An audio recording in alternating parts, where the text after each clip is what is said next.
George Harrison is considered one of the best guitarists of all time. What I'm even more grateful for besides his music is that he gave Monty Python the money to produce my favorite film, The Life of Brian. Without George Harrison, this great film would probably never have existed. In the spring of 2001, he was diagnosed with lung cancer during a checkup. In the summer of 2001, brain metastases were added to the list of his ills. George Harrison died on November 29, 2001. As always, first of all, the theory from the perspective of Germanische Heilkunde. The lungs have tissue types that have developed from the inner and outer germ layers.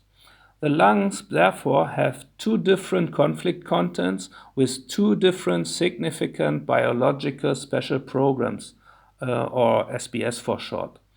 George Harrison's lung cancer, as I will explain, must, in my opinion, have been round lung cancer. This lung cancer is controlled by the brainstem, yellow group, and grows in the active phase. DHS, Dirk-Harmer syndrome, is an event in which one is fearful of death for oneself or for someone else. A cancer diagnosis or war experiences can serve as illustrative examples. As with all SBS, the conflict occurs completely synchronously on the three levels of psyche, brain, and organ. The DHS begins the conflict active phase. In the psyche, the affected person has obsessive thoughts about the fear of death. In his mind, death is imminent. He is afraid of dying. In the brain, you can see the active Harmer focus in the brainstem. This ensures that the lung gland tissue multiplies organically. Gas exchange between air and blood takes place here in the alveoli. Pulmonary nodules are growing, i.e., the patient has tumor growth. If you are scared to death for yourself, several nodules in the lungs will grow. If you are deathly afraid for someone else, only a single nodule will grow. The biological meaning of the SBS lies in cell proliferation. Mother Nature wants to increase function in this area so that the person affected can take in more air for the duration of the fight with death. If the fear of death conflict is resolved, the person affected enters the healing phase. He is now mentally liberated. Death has been cheated again. Thank God I survived.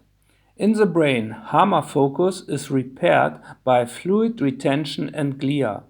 If Harmer focus is discovered, conventional medicine speaks of a brain tumor or brain metastasis. Organically, there are two ways to heal.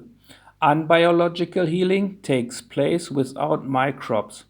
In this case, the tumor simply becomes encapsulated and remains. During biological healing, the tubercle bacteria become active. They break down the previously grown tumor in a tuberculous form. Symptoms include night sweats and possibly bloody sputum. In conventional medicine, it is called pulmonary TB. The tubercle bacteria are not the cause of coughing up blood. The cause was the DHS fear of death. At the end of the healing phase with TBC, the tumors have been cleared away and a cavern, a cavity lined with lime, remains in the tissue where the pulmonary nodule used to be. It is also important to know that every tuberculosis is accompanied by increased protein consumption. If the body does not get enough protein from outside, it uses the body's own protein, primarily from the muscles. The patient then loses weight quickly. This is where the another term for tuberculosis comes from. It's called consumption. In times of need, consumption was often fatal because there was not enough food available to compensate for the loss of protein. Now to George Harrison. As we know, conventional medical brain tumor is the healing for Hama focus. So it is only discovered in the healing phase.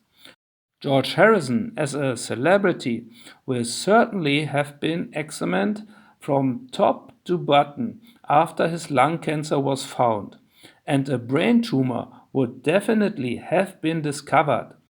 But at this point in spring 2001, all we read about was a case of lung cancer.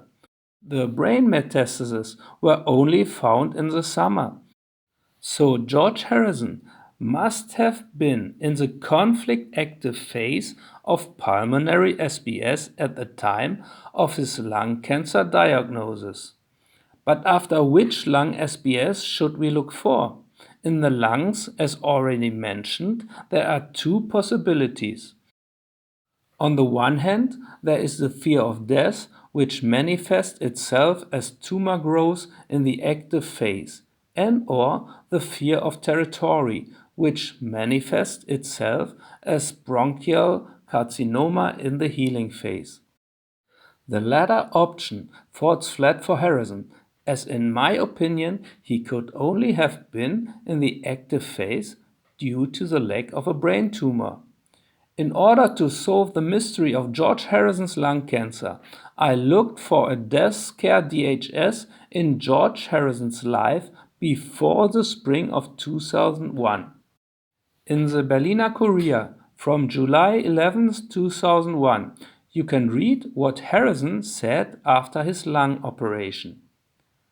"They cut out part of my lung. I was almost murdered, but I feel stronger than ever before." George Harrison says of himself, "I was almost murdered." Isn't this a clear indication of a death scare event? Now take a look at this interview with his wife Olivia. I woke up, I just heard smashing of glass. I jumped up, I woke up George. Must have been about 4:30 in the morning. And I said, "Somebody's smashed a window." And he said, "How do you know?" I said, "I heard it." So he jumped up and I ran to the door and I locked the door. And he said, "Why are you locking the door?" I said, "Why? Because I'm afraid. That's why I'm locking the door." He said, No. I'm going out there." And so he ran downstairs, which he really didn't have to do, but he felt he had to do because my mother was upstairs, and he didn't want, he didn't know if she was okay. We had a statue of St. Michael, and the wing from the statue of St. Michael was made of stone, had been thrown through the window.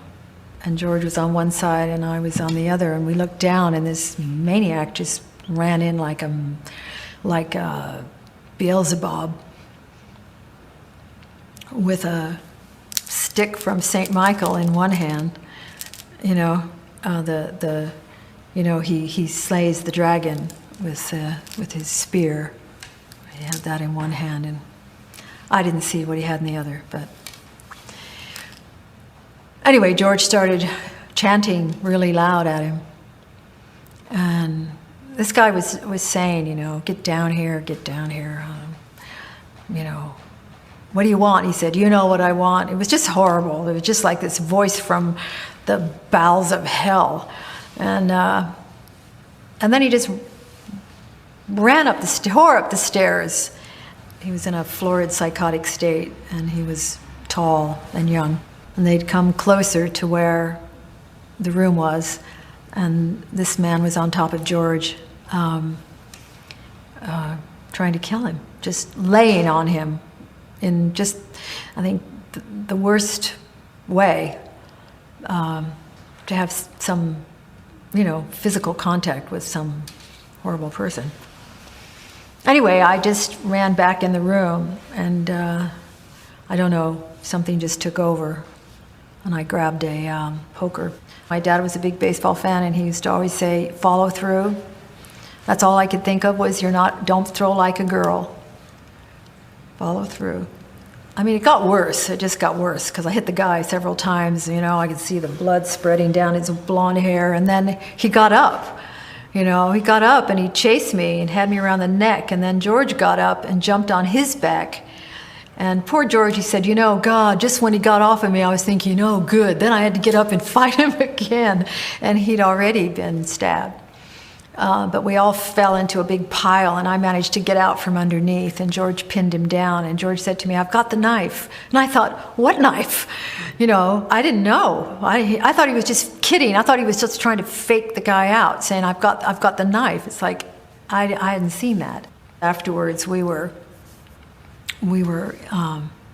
taken to a good old National Health Hospital with these rickety wheelchairs at 4 a.m, and it was like freezing. It was so cold. I was just shaking. I didn't realize I was in shock, but they were pushing us down, and we were looking at each other, and we got us in these beds, and they put the curtain around us, and he had a collapsed lung. He had things in and out the other side, in and outside of his leg. I had my head open, and but just looking into each other's eyes, our eyes must have been like, I said, what the hell was that? He said, I don't know. It's like, I never tried to kill anybody before. And I said, no, neither did I. It's like,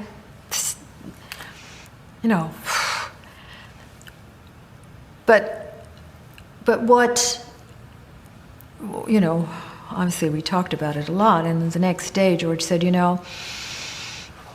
I was lying there and I was thinking, I can't believe it. After everything that's happened to me, I'm going to be murdered. I'm being murdered in my own home.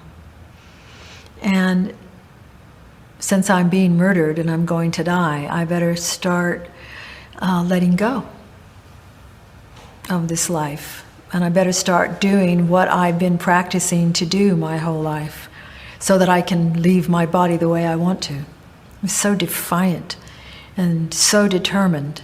Nothing was going to stop him from leaving his body and leaping as high as he could go. Everything said. So on December 30th, 1999, Harrison was attacked in his own home by a madman. He rammed a knife into his body several times during close combat. Harrison fought for his life. Only the intervention of his wife Olivia, who bashed the burglar's skull with a poker, saved his life. That was a DHS in fear of death, and about 40 months later, in the spring of 2001, they caught him during a checkup with active pulmonary nodules. Harrison had lung surgery. The SBS was therefore ended at the organ level. But the SBS continues in the psyche and in the brain. In Harrison's case, this would mean that symptoms can only be found at the psychological and brain level. And at these levels, clear symptoms of conflict resolution emerge. Harrison said after lung surgery, he felt stronger than ever, a clear psychological sign of the healing phase. And in the summer of 2001, brain metastases, i.e. hammer focus, were discovered in the brain during healing. So he had released his fear of death. But how? I don't know that. But everyone knows that Harrison was a spiritual and probably esoteric person. He most likely had a flyer constellation.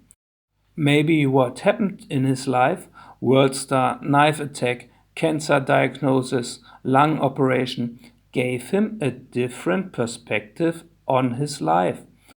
Maybe he gave it a greater meaning and the story of the knife attack became irrelevant to him. At the end of the interview, Olivia also says about him, nothing could stop him from leaving his body and going as high as he could go. Definitely flying constellation. The fact is that he must have resolved his fear of death. The brain level proves it. And the sentence, they cut out parts of my lung. I was almost murdered, but I feel stronger than ever before, confirms this. After the brain tumor diagnosis, he followed the usual path of conventional medicine. Among other things, he had his brain irradiated. He then died in the same year on November 29th.